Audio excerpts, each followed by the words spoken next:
In today's video, I'm going to teach you how to create a new email template in Salesforce.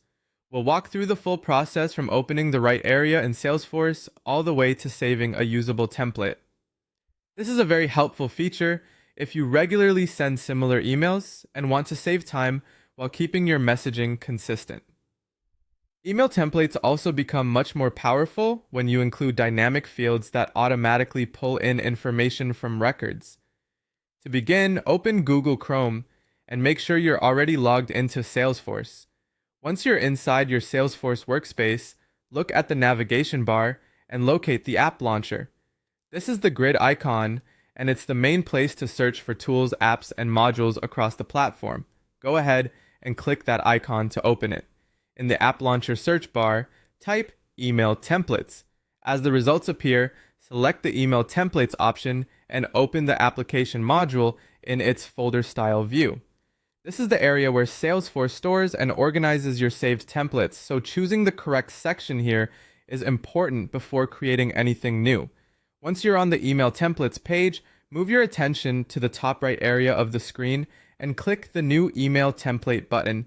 This will open the template creation window where you can define the basic setup for your new message.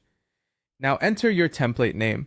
Make sure it's clear and easy to recognize later, especially if your team will be reusing it. After that, choose the appropriate folder where the template should be stored. Picking the right folder helps keep your templates organized and easier to manage over time. Next, select the target entity object relationship. This setting tells Salesforce what kind of record the template will be associated with, which is especially important if you plan to use record-based merge fields.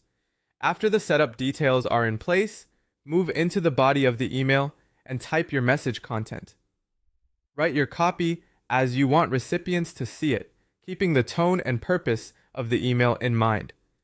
If you want the template to personalize itself automatically, use the merge field picker shown with the curly brace tool.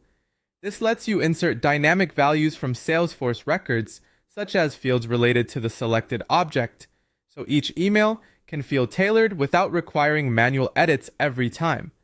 When everything looks good, click Save. Your email template is now stored in Salesforce and ready for future use. This is a simple workflow, but taking a little extra care with naming, folder